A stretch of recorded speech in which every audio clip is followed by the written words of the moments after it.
2. Come on in the room.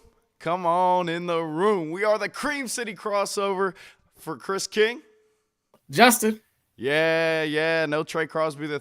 I'm still filling in as the anchor. And look, I thought at one point tonight, I thought I was going to get my first win as the main anchor. And another late game blunder, another late game collapse for these Milwaukee Bucks. Fall to 16-14 after creating some real momentum, finally distancing themselves from that 500 mark and getting over to 16-11. And then they drop one on the road to the Chicago Bulls, who really, I mean, they played well tonight. Justin, I think they played well. I think they, what was it, first half, they shot about 61% from the field, and that has to do with some of the defensive issues we've been talking about throughout the season, but also just, they were getting easy looks down low, and the Bucks were able to hang around. And ultimately, you were not able to pull this one out, which is it's frustrating. 2 late game blunders. We saw the adjustments that Doc made from last game's late game blunder where you were throwing DeLon Wright. He didn't play. He didn't play tonight. So, we see that Doc is making these adjustments, and ultimately in Damian Lillard's first game back from that illness, they were not able to pull it out. Come on in the room, guys. This is the Cream City crossover presented by the Cream City Media Group. Once again, I'm Chris King alongside Justin, and let us know what you guys think. Let us know what you guys think in the comments. What was the issues that led to this late game blunder that we saw it 2 games in a row. You drop one to the Nets and then go on the road and drop one to the Bulls. And this is, quite frankly, to me, I just felt like this was an eyesore. This was an eyesore of a basketball game. Even though you were able to keep it close, I felt like, same things. The goofy mistakes, late game, just ultimately allowed Chicago to pull away, even though, they shot the ball really well, and you were still able to keep yourself in it, like I said. So let's go ahead and get into the game recap. This one, just off of watching the game and being present and watching Josh Giddey, man. I mean, he hit that big 3 in the corner to maybe, I think it was to take the lead or to tie it up late, whatever that was. But I mean, he was big for them. Like I can't, just gloss over the fact that, Josh Giddey was traded from the Thunder, a championship contending team, over to the Bulls. And, you kind of think that he may be forgotten about a little bit in terms of, just NBA fans and stuff like that. But tonight, he was huge. He was huge for them. I mean, creating offensively, keeping the ball alive, 15 rebounds from a guard. And I know he's tall, but I felt like he out-physicaled the Bucks a little bit tonight, and that's why he was probably, definitely best stat line on the Bulls side. 23 points, 15 rebounds, 10 assists, showing shades of that triple-double kind of frequency that he had in OKC, and so he brought that against the Bucks. Another guy like Kobe White, the first game where the Bucks played the Bulls, felt like Kobe White was able to get off a little bit, and tonight he did it again. And I think that, we were able to keep him in check in that second game, or just be able to make sure he's not, just drilling threes. And then tonight he just went and attacked the interior defense. So he had 22, he had 4 and 2, but some big shots late that actually propelled them and getting to the rim, getting to the free throw line. And then Vooch, Nikola Vucevic, I thought he was good. Just kind of drawing Brook out, because we talked about Brook with, the Claxton matchup and how he would, try to take it to a young athletic big. But now you got to go play Vooch, who, yes, he's probably on the slower side, but he can shoot the 3 ball. And so now I think you saw a little bit of the effects of having a stretch big out there who can really, off of a pick and roll, just go and shoot it before Brook can get out there and close out. So he was big for them, 23 points, 13 rebounds. And then on the Bucks side, we want to welcome back Damian Lillard, and we'll talk about Dame time a little bit. I mean, that fourth quarter was amazing. It was amazing to watch until they didn't give him the ball much down the stretch, and I think that's where some of the late-game blunder comes from. But he had 29 points. He had 11 assists, 6 rebounds, 10 of 10 from the free throw line, I believe. So, yeah, and there could have been more free throws, and I'll talk about that a little bit too.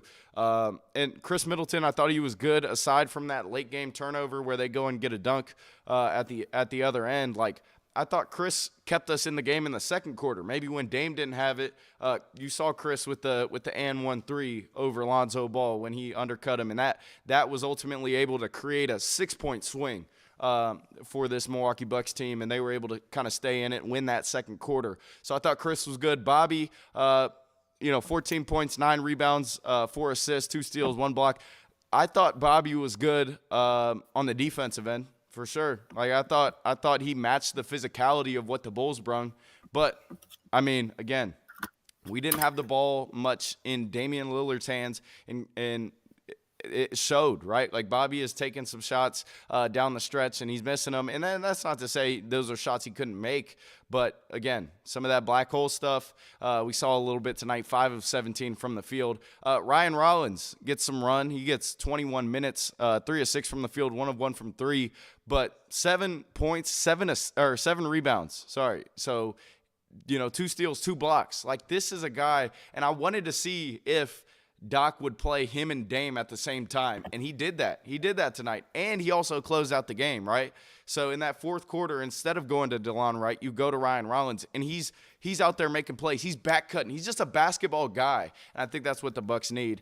So good stuff there from Ryan Rollins, and I think it's only going to get more and more comfortable once you get Giannis back. And then elsewhere, I thought Taurean Prince shot some wild three-pointers. Fade away from the corner. That one was a bad miss and led to a bucket on the opposite end.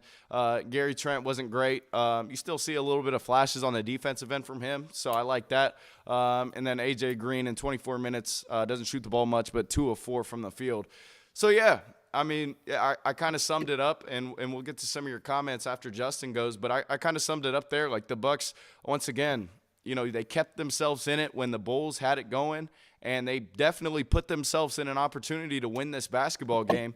And late game, they were not able to pull out. And I think once you get Giannis back, you have, a guy to rely on to go to late game, as well as Damian Lillard. I would have liked to see them go to Dame more, and they didn't do that, and ultimately drop one on the road to the Chicago Bulls. So again, 116-111, Bucks lose on the road, 16-14. That's what I saw. Justin, what'd you see?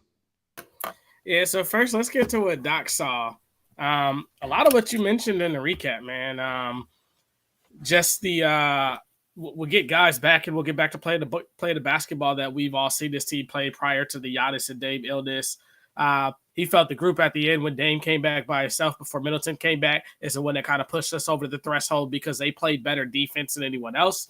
The Bucks never controlled the basketball on either end of the floor, and that's a lot to mention with the drives and kicks from Chicago tonight, right? They were driving down there. He said Giddey was their MVP. And he has to do a better job of getting Dame the ball at the end of the game, like you mentioned. He didn't have the ball. This is a make-or-miss league. Those shots that Bobby missed were wide-open threes that Bobby makes 35, 45% of the time. So I'm okay with those shots from Bobby.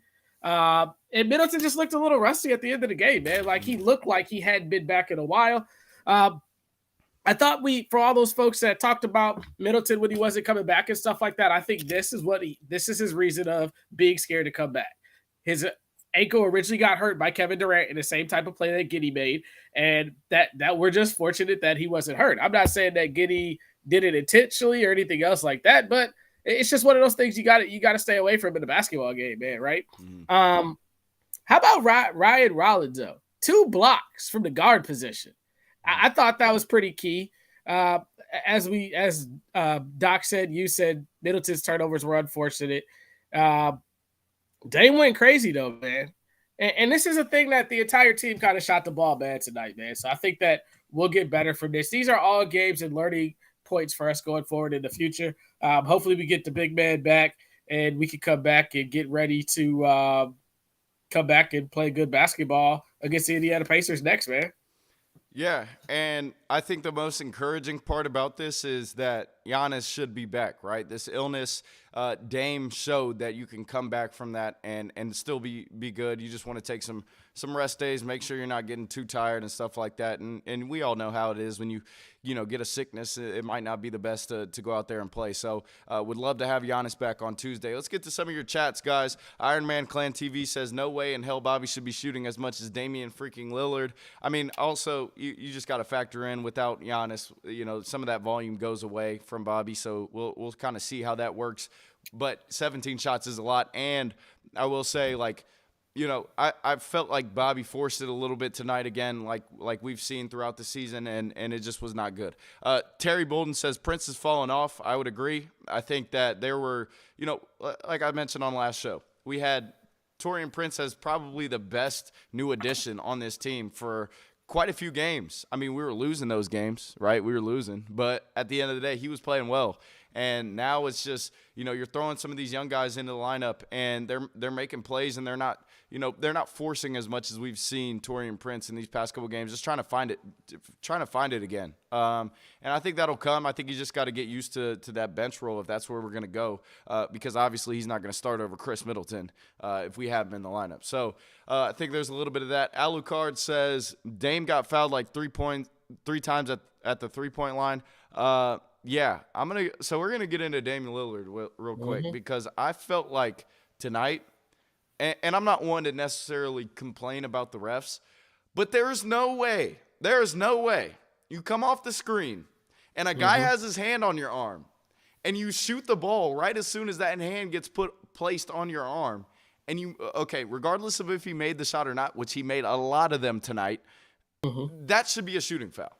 That should be a shooting foul. So I feel like Dame got a little I don't know what it is, if it's that, how they said that in the review of that rule that Damian Lillard was the guy, the main, guinea pig for that rule or whatever. That's BS, because he's shooting and he's getting fouled and he's knocking them down, and those are taking away points. And fortunately for the Bulls, there was a play where it was like 2 possessions in a row. Dame shoots that and makes it, or gets close to making it, and they don't call the shooting foul. And then he shoots some wild mid-range, and that one might have been the one that they could have swallowed, and then they gave him the foul. So they gave it to him one time. You just don't have any consistency with that foul call rule. That's your issue right there. I don't understand that. So that's one thing with Dame.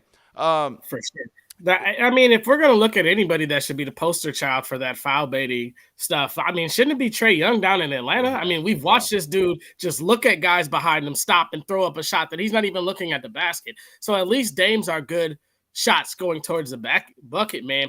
To go back to the T Prince thing, though, I don't think he's fallen off. I feel like he has to play a different role with Giannis and Dame being out. And we're asking guys to fill bigger shoes. It's the same thing with Portis. It's the same thing with AJ Green. All these dudes are asked to play a different role than what they're capable of. There's a reason why Taurean Prince is the 8th or 9th option on this team. So when you got Dame and Giannis out, and then you got Giannis out, everybody goes up another notch. So you're going to see Bobby force stuff. You're going to see Brook take shots that you're like, I probably should have taken those and stuff like that. But all in all, man, we shot the ball horrid tonight, and that's why we're faced with this loss.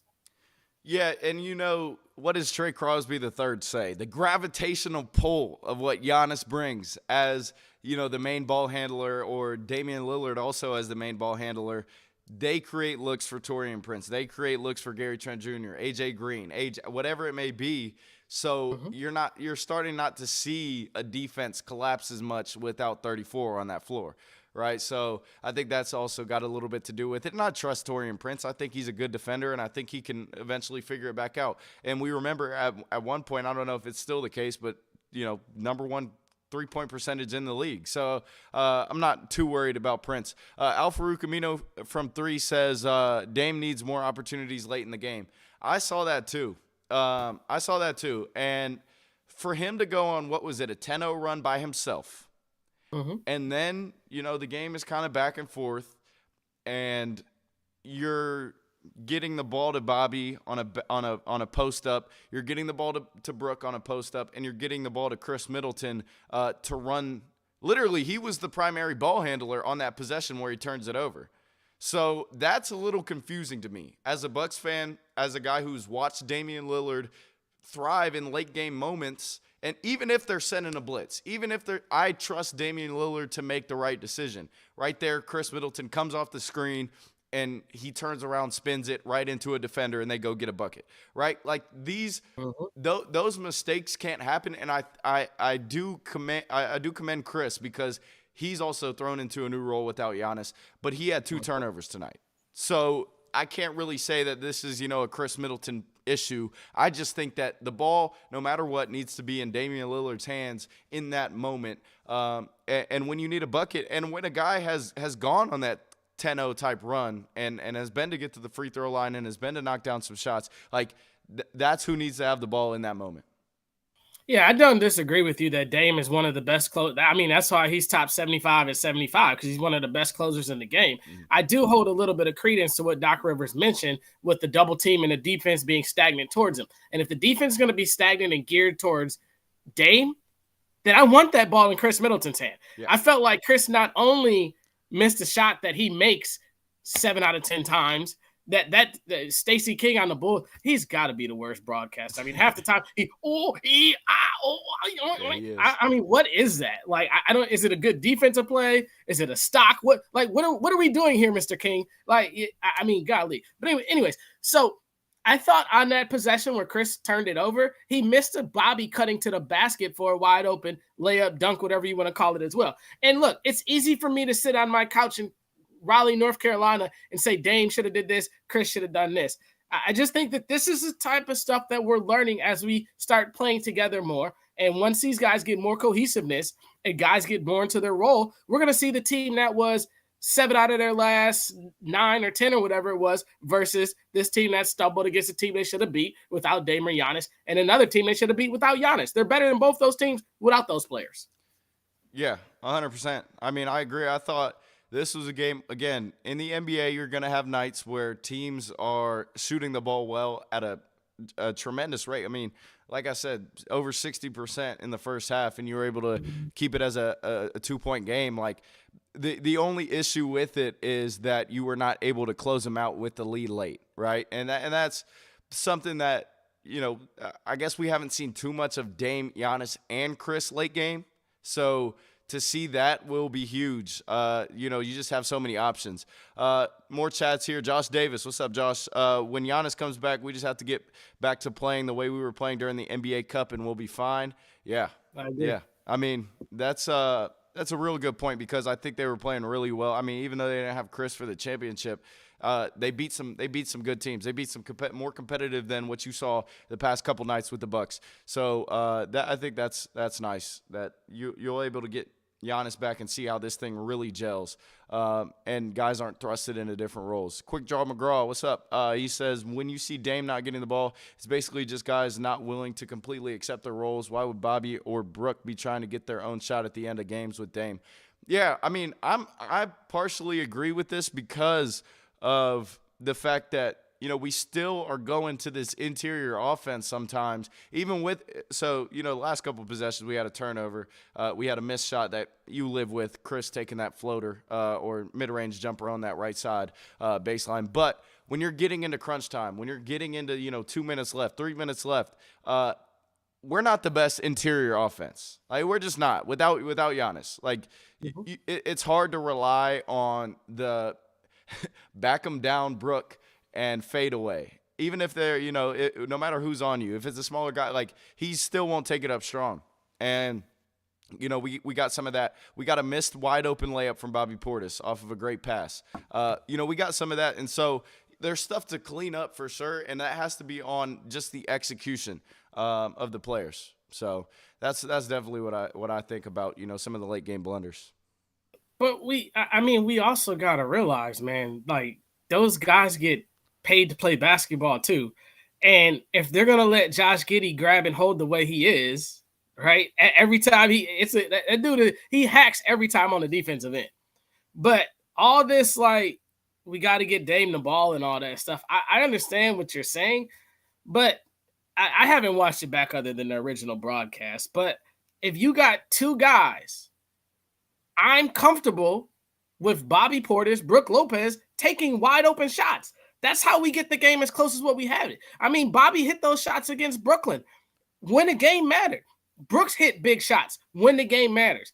And if you're going to take away one of our offensive options, I'm okay with those guys taking shots, provided they're not, I don't want Bobby trying to split a double team and go 2-on-3 to the basket. No, I don't want that. But if he's wide open, I want him to pull that shot. If Middleton's wide open, I want him to shoot it. AJ Green, whoever it is. And I think Brooke, I called him Brick.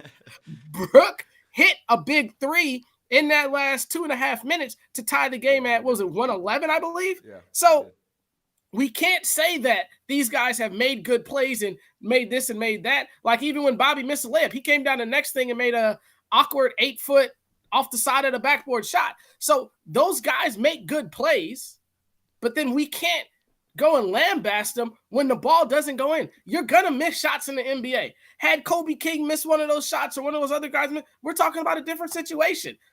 I thought the execution was pretty good. I do think that the plays should be ran a little bit deeper for Dame, and you got to do a more conservative effort to get him the ball. Absolutely agree with that.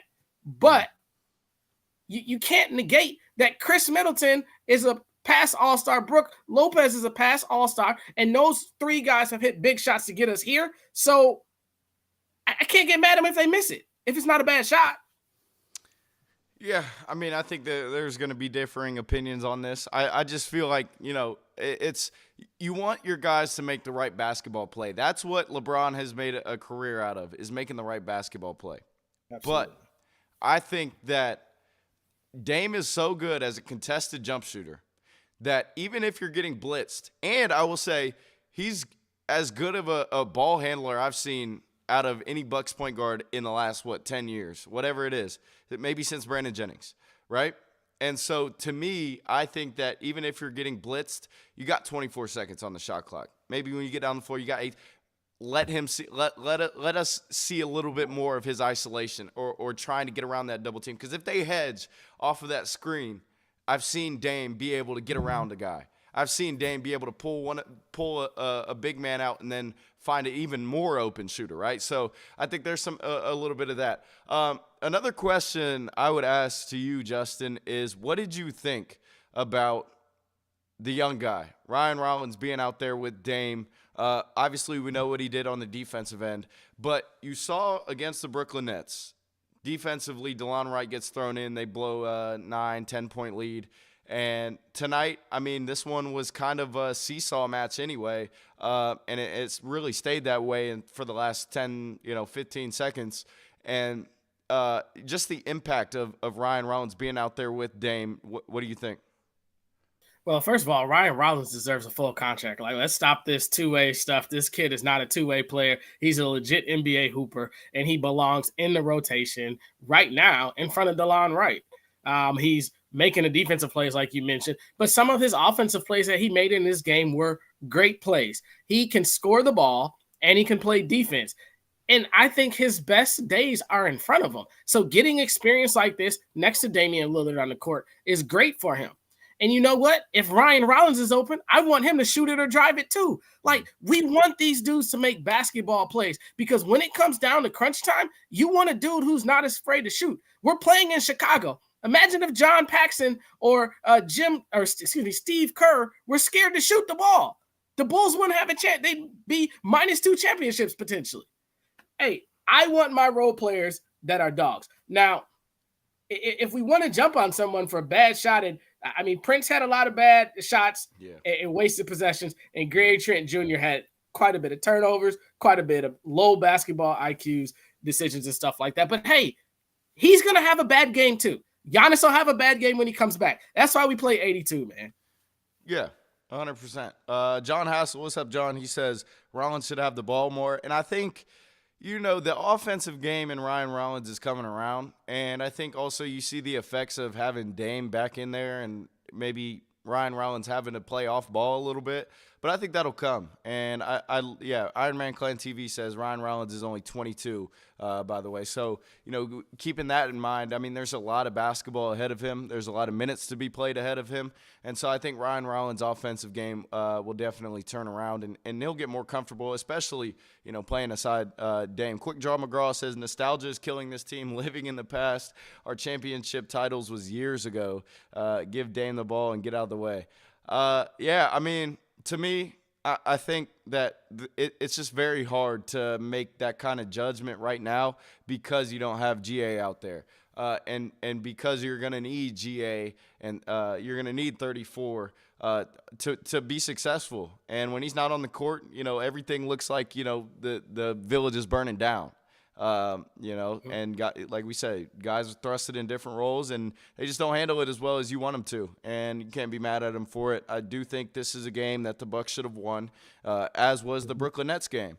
But again, no 34. You chalk it up as guys just need to be better, and they were not tonight.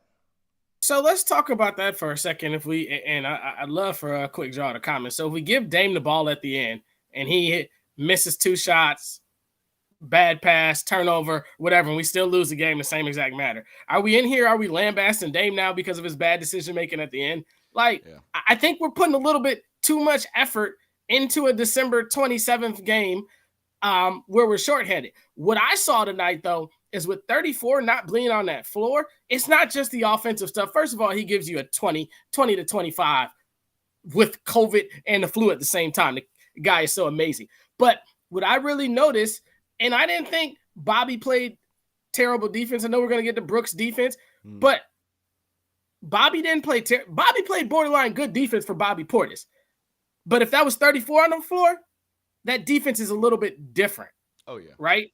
Some of those layups that Kobe King had and stuff like that don't get to the basket. And, guys are scared to go to that. I'm just on the defensive. They're scared to go to the bucket with Giannis on the floor. So, hey, man, those guys did an all right job. Like you said before, we should have won the game. Mm-hmm. Yeah, just kind of piggyback. Somebody said listening to this show's NBA IQ, GA has lost us a lot of games. Yeah, right. I mean, the guy is, second in MVP odds, and we just watched what he did in the NBA Cup. Like, come on now. That's stupid. Quick John McGraw replies quickly. He said, no, you can live with the results of losing behind decisions of your best player. GA is the best player, but he wasn't playing. Yeah, I mean, I could see exactly what he's talking about as well with that rebuttal because, you kind of live with, what decisions your PG1 makes. But, I mean, there's also people on the opposite side of the spectrum that would, like you said, Justin, criticize Dame for making a kind of turnover that Chris had at the end of the game, right? So see both sides of it. Yeah, so let's go ahead and get into this interior defense. And it was not so much I would say it wasn't all interior defense. I'm just talking about pretty much Brooke, a little bit of Bobby, just not being able to close out on shooters. I think tonight was we talked about this a lot in the postgame show last year. The drop coverage, because when you have guys attacking it and you have good point guards capable of handling the basketball and that can shoot right after the screen, that gets abused. We saw it a lot tonight. I saw Brooke late to get a hand up multiple times, and a three-pointer goes down. Just a back-breaking three-pointer that maybe extends their lead or gets them back into the game.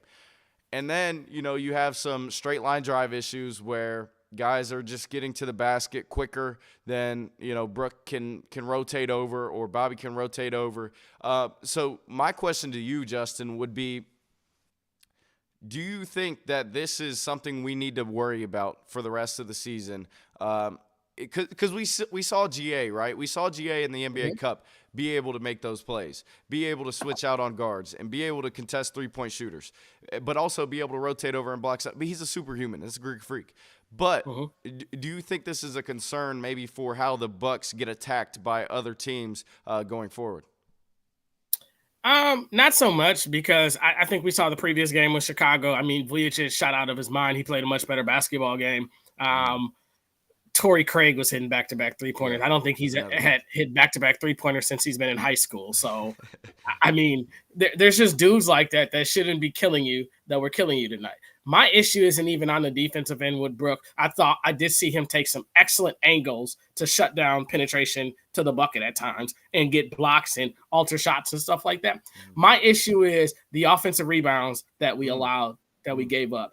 Giddey had at least 3 to 4, and that's probably the reason why they won that basketball game, because of his offensive rebounds. And I know Giannis controls a lot of that, but when Giannis isn't there, and we saw it more in the fourth quarter where Brooke was making a conservative effort to jump up and high point the ball and grab it. but we need that effort all game because when you're in a possession game like this, give or take a bucket here or there in the second quarter, and that's the difference between a win or loss. Yeah, it's a great point you bring up, Justin, the offensive rebounds. And I kind of alluded to it earlier. We were talking about, I felt like, the Bucks just got out physical at first. There were moments where actually, the Bucks they had more possessions, but, that also has to do with them shooting 61% from the field in the first half. But, the Bucks felt like they were in control of this game. It was just, you couldn't get a stop. You couldn't get a stop. And if you did get a stop, they were always on the offensive glass. And that's kind of been hurting the Bucks a little bit. And so I think just with Brook, like you said, you got to high point the basketball. You can't just clear out the paint and expect your guys to go grab it. What did Ryan Rollins have? 7 rebounds? These guys are – he high points the ball. Yeah, he does. Like the young guys, I'm talking about Ajax, I'm talking about Ryan Rollins. Like those guys, they want to go up and get those rebounds.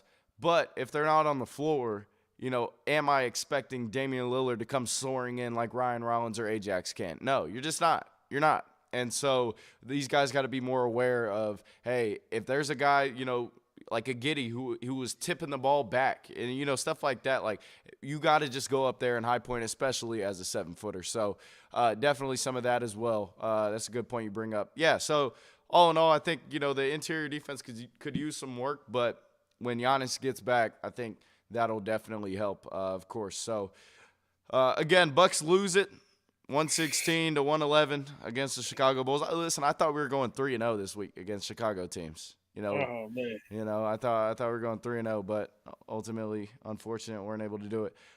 Wait, 2-0, right? Nah, you just forecasting that Packers beating the heck out them Chicago Bears next Sunday. There it is. My guy Chris King. There it is. Yeah. That's what I'm doing. And you know who else? Hey, you know who else to go see? And you know who else? Always reliable, who would never lose to Chicago?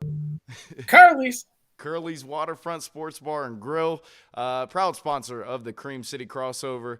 We appreciate you guys staying in here and chopping it up with us here on a Saturday night. Just a good day of sports, but a good day also, if you're in the Pewaukee area, to go out and head to Curly's, $3 bottles and pints, proud sponsor of the Cream City Crossover. Again, Curly's Waterfront Sports Bar and Grill. They got trivia, bingo, Wednesdays, Thursdays. Tickets, Go ahead. Get out there to Pewaukee and tell them we sent you here at the Cream City Crossover. But yeah, man, I just feel like tonight, unfortunate loss again. The late game blunders have really been really frustrating. I mean, it's frustrating just because you've been putting yourself in a position to go on what it would have been a 4-game win streak and distance yourself even more from 500, and you didn't do it tonight. You didn't do it against the Brooklyn Nets. Hopefully we get GA back on Tuesday.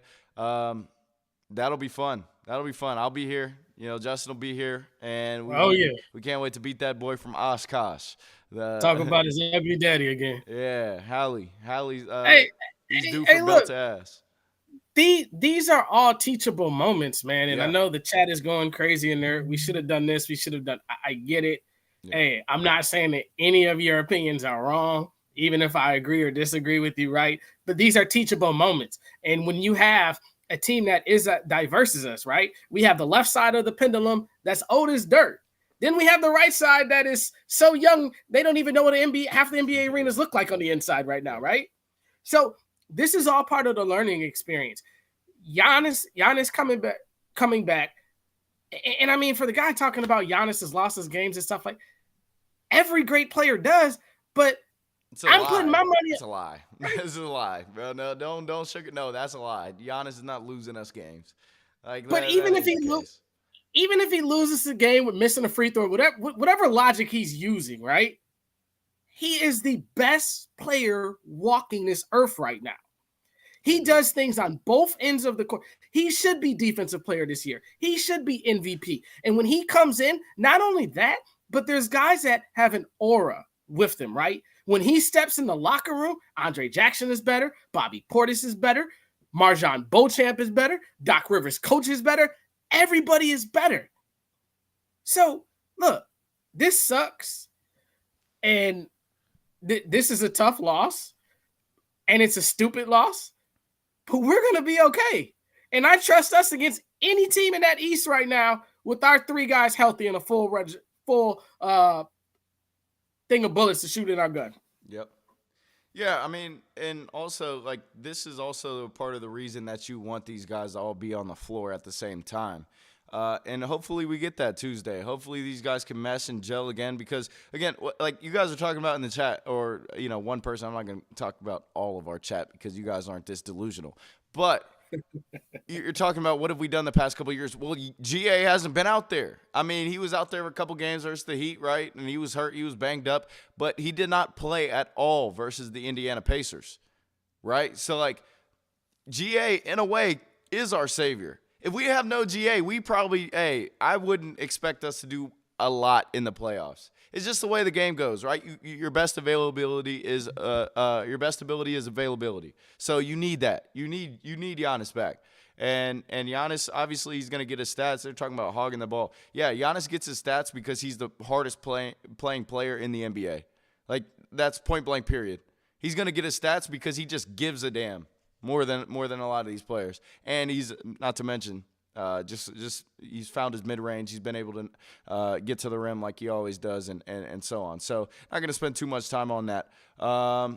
Check out some more chats. They got to be fans of other teams. Yeah, man. I mean, this guy says we are not worried about teachable moments up here in Cleveland. We too busy whipping ass. Hey, guess what? You know what we used to do before we won a championship? We used to whoop ass in the regular season a lot. And that didn't get us nowhere. That didn't get us nowhere. We got a lot of division championship banners. We're not worried about that. We're not worried about that either. I mean, you guys. You can have your teachable moments in March and April. Yeah. When you get sent home. Yeah, exactly. That's the best way you can. That's the best way you can put it. Iron Man Clan TV says this team isn't ready to compete with the Cavs and Celtics. Too many question marks. I don't know. I can't go there. Now I know we've lost to the Cavs. We haven't beat the Cavs, right, this year? No, we haven't beat the Cavs, and we have not beat the Celtics. But at the end of the day, like, Cleveland does not scare me in a 7-game series. I'm sorry. They just don't. Because at the end of the day, you're going to have guys step up. We've seen that Giannis, Chris, they stepped up in the finals. They were able to do it. Okay, who's your other guy outside of Donovan Mitchell? And can he even do it? I don't know. I'm taking my guys over him. Love GA, but he's like Barkley or Harden. Get out of here. No way. Giannis, hey, do we forget about the 50-piece, at the Fiserv Game 6, 2021? I guess people did because that's crazy to me. No comparison. So I saw Barkley play in his prime, right? When he would come to Milwaukee and he dunked on the entire Bucks in '89 in the playoffs. I went to the game. Yeah. Barkley is a hell of a basketball player. Top 50 at 50. One of the greatest to ever do it. But to say that Giannis is – no. And, like, dude, you're missing the fact that Giannis plays defense. But, like, 100%. all this Cleveland talk, and, I mean, look, all these regular season posters, consolation championships, we don't want any of that stuff anymore, man. Like, I'm just going to say it. Forget it. You're a fan of a team from the mistake by the lake. Like, your city ain't won nothing. True. Yo, you got a loser town. The Browns are terrible. The Guardians choke every year. And the only reason why you got the one championship you got in a billion years is because LeBron came back and stacked that team to make sure he got a championship. It played out of his mind. Amazing. Congratulations. But if you're talking about our championship being a couple years ago, I mean, hell, yours, LeBron had way more of a hairline when he got the last one with you. And talking about these teams, like, we went into Cleveland with a no Giannis team and lost to them by 1 point. Yeah, you don't get a asterisk for that, but I'm just saying we could compete with any team in the East and the West, fully healthy. Yeah. I mean, guys, the only team I would be, I mean, I'm not really scared of them, but I mean, the only team that strikes a little bit of fear is the Boston Celtics because we've not been able to get over that hump of the Boston Celtics. But to say that Cleveland is I don't care how good you are in the regular season. Losing 5 games out of 30, great. You guys are awesome. You guys are a great regular season team. But what have you shown me in the past couple of years? Nothing. Oh my goodness, you beat a 4-5 matchup with the Orlando Magic. My goodness, congratulations. Hang the banner, because that does not scare me. I'm sorry, it just don't. And And half your so team got hurt in that series. yeah, like you just like, okay, congrats. You actually got a more favorable draw than we would have had. Like if the Bucks didn't play the Pacers after they got hot, bro, we might have been Eastern Conference Finals team last year, because we would have been able to get out of the first round quicker. Cleveland would get you guys up out of here in 4 games. No, that's trolling. All right, let's do game balls. Who you got, Justin? I know we do game balls, and normally the guys want to go to the winning team. And I think I'm just gonna go ahead and say now I got to give it to Josh Giddey. Everything that guy's been through, and like I'm not feeling sad for him or anything what he's been through, because it might be true, but what he's been through with the trade and stuff like that, for him to go out there and play like what his capability is, thought he did well. So I'll give him the game ball, even though I don't like Chicago. Man, I can't give it to nothing Chicago. I see my uncle in there call me the college coach. I'm gonna split mine in half, man. I'm gonna go to I'm gonna split it up 3 ways, man. 3 ways. I gotta split it up 3 ways, man. We go or we'll give away JT's and Chase since they're out. Right, so yeah, cool. I'm gonna go first Ryan Rollins, because I just thought he made a lot of good defensive plays, moved the ball well, timely shots. And then the other 2, if I split it up 3 ways, would have to be Damian Lillard and Chris Middleton, because those 2 gentlemen are the only reason why we were in this game and had a shot to win it, right? Mm-hmm. Yeah. Chris at the end of the second quarter, and then Dame, in that fourth quarter, taking over 10-0 run by himself. Yeah, man. Bucks lose it 116-111 on the road to the Chicago Bulls. You got any final words on this Milwaukee Bucks loss before we head to look around and some of the other sports going around, NBA, NFL, and college football? Nah, man. Like I said earlier, just a learning experience, man. Doc Rivers will get better. The Bucks will get better. Hey, man. Like my boy Tim Allen says on that Milwaukee Brewers postgame show, smile, Milwaukee. The world will smile back at you at some point. So we're in good shape, man. Don't worry about it, guys. Yeah. And the sun will go up tomorrow, and Tuesday it'll be rocking. Hopefully are we away? I think we're away, right? I think we're home, aren't we? Home? Something like I'm not that. sure. They got the Pacers. That's all I know, and we need to go belt to ass. I want to get some get back on them. The chat will correct us if we're wrong. That'll always happen. Exactly. That'll always happen. Look around. What do we see? Colorado lost to BYU 36-14. That one's just final.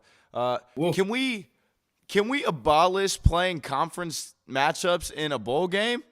Like, that is terrible to me. Why are we playing BYU in the bowl game when you were in the Now, I get it. They didn't play, and they didn't meet up in the Big 12 championship or nothing, but, like, I would rather see Colorado go play Big 10 school. I would rather Colorado go play SEC school. Like, that would be a little more fun. What do you think about that? Yeah, what's crazy is I completely forgot that they were even in the same conference, because these conferences flip around so much. But I'm with you, man. Like, we don't need conference games in bowl games, man. Conference matchups in bowl games. I need to see different teams playing each other, man. That's where you get your bragging rights from. I would have loved to see maybe Deion play Michigan. Yeah. Now I know they got Alabama play Colorado or something like that, man. I think that Deion's a good coach. I know our guy, the Guru, is probably hit an extra glass of that wine tonight. I didn't realize the score was that bad, man. Yeah. But bad. Did you see that Miami Iowa State game? A little bit of controversy there, man. Cam Ward sat out in the second half after throwing 3 touchdowns, getting the record or whatever. So I hammered Iowa State. They were plus 430, and then they were like, "Yeah, Cam might sit out or whatever." So I hammered Iowa State. Nice little payday. Makes up for AJ Green missing by the other night. Yeah. No, that's what else we got? No, yeah. You want me? No, it's cool. I was about to run through a little bit of NBA scores too. Lakers up on the Kings, 45-43. That's in the second quarter. Hey, Mike Brown got fired. That's crazy. They got Mr. Christie as their interim head coach. They fired him quick. They did make the moves, right? They're not very good, are they? They're like 13 and 18. So Yeah. certainly can turn it around, but to make those moves, get DeMar DeRozan, and then just be kind of mid after last year, which was a pretty decent year for them, it's definitely interesting. Nuggets, they're about to beat the Pistons, 118-101, 7 minutes left in the fourth. Jazz up 1 on the 76ers at home, 5 minutes to go in the third. Trailblazers up by 10 on the Mavericks. Luka Doncic's out. He's out. He's got an injury, so that's another thing. Hawks beat the Heat. Thunder beat the Hornets. Knicks beat the Wizards in OT, 136-132. And then the Warriors beat the Suns. Yeah, I guess anywhere you want to go with that real quick. We can talk about Mike Brown. We can talk about Luka's injury, whatever you want to do. Yeah, Luka's injury was tough, man. You hate to see it, man. He had a hell of a basketball game with Phoenix and Golden State today, too. Caught a little bit of that. But Mike Brown, I just feel like it's a little bit too soon to get rid of that guy like that, right? He has a pedigree of winning. And he has some new pieces. And I don't think that DeMar DeRozan is a great basketball player, but I don't think that you can't associate him with winning yet. Like, you just can't. Yeah. I mean, how long was he in Toronto? And they weren't able to get a ring, but the year after, they sent him to the Spurs and they get Kawhi and they win a ring. Like, you just can't associate him with winning. Anything real, at least. Yeah, and it's just tough, man. I would have liked to see him dig it out of the hole and kind of get back to playing good basketball in Sacramento, man. That light the beam stuff is all cool when you're watching it for a distance until that one boy from Iowa elbows Giannis or Bobby in the face, and then you're upset and you hate him or whatever the case may be, right? But no, man, like I really want to see Doug Christie turn it around, man. I remember when Doug Christie was fighting, wasn't it Rick Fox in the tunnel? It was light skin on light skin crime. Like, the two pretty boys was going up and begging each other's faces and trying to get in each other's locker rooms and stuff like that. I got a real liking to Doug Christie, though, man. I think he has a strong passion for the game. I mean, I got a house full of girls, man, so they watch that Basketball Wives crap, and I know his wife used to be on there. But anytime he would come on the show, his focus would always be basketball. So I just we'll see, man. It's a lot of stuff going on. Hey, Dr. Griffin's still out there. Hopefully somebody will give him a shot again too at some point, man. I think he's a good coach, and I think he'll do well with the young team, man. Yeah, certainly. I mean, I think, maybe it does get to a point when you're 13 and 18 and don't really see the light at the end of the tunnel to make that kind of split decision. But I think Mike Brown is very respected by those players, and I think, they probably were some of the harshest critics on themselves because at the end of the day they just weren't putting together wins, and that sucks as a coach. It's a results business though, and they make that kind of decision because maybe they don't think you can turn it around, and you just kind of live with it. Daniel says, "Love you guys. We can disagree, but at least you guys are real, mad respect." Hey man, hey, this is all healthy conversations in here most of the time. Unless you're a Cleveland fan saying we don't know nothing until, hey, I'm gonna tell you when you guys get bounced in the second, third round, whatever it is. Hey, I'm gonna tell you, I told you so. So pull up right to the Creep City crossover, jump on the bandwagon. Yep, and maybe we get them in a series. I would love that. What these cats don't know though, Chris, is like we disagree quite a bit in our group chat and everything, but it's not out of like everyone labels me as a Bobby savior. I just think Bobby can hoop. That's it. Yeah. I think DeLon Wright can hoop. He's shown us he can. Now, if Ryan Rollins playing like this, there's no place for DeLon Wright to be on this floor. Yeah. It's kind of like Marjan. He can't scratch the surface because there's all these other good wings in front of him. Then, by the way, you got Pat Connaughton who can't scratch the floor, who's better than Marjan. So, but I'm just saying all this to say, man, we disagree. Hey, Daniel, even our Cleveland guy, that said that Milwaukee's not a desirable city. I mean, look, dog, my college teammate was a head pro in a Cleveland area golf course. I've been there. Yeah. Been there quite a few times. Yeah, and I think what people need to understand for me is just the fact that, listen, this post-game show, we all, we give our opinions, but we don't think we're above anybody in this chat, anybody who supports us, anybody who tunes in. So you guys say what you want and feel proud of it, and feel proud that we are willing to disagree and willing to agree with what you guys are saying. We love it. We love all the banner. Yeah, so that'll pretty much do it. I mean, I know it's a short one, but we got a lot of stuff going on, sports world, stuff like that. Bucks lose it again.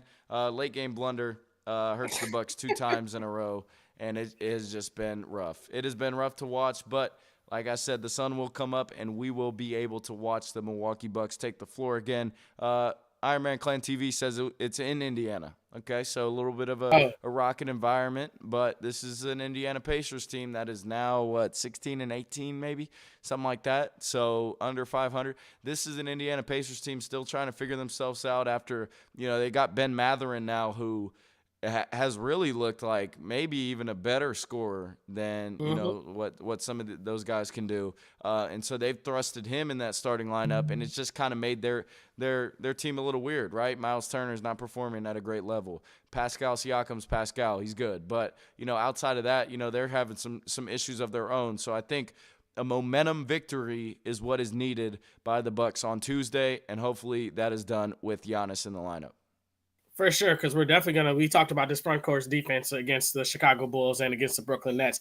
And we're going to need those front court guys, man, because, I'm sure Miles Turner, I'm sure Pascal, I'm sure your boy, your Dayton Flyer, has this game circled. Yep. They want to beat us. This is their Super Bowl, right?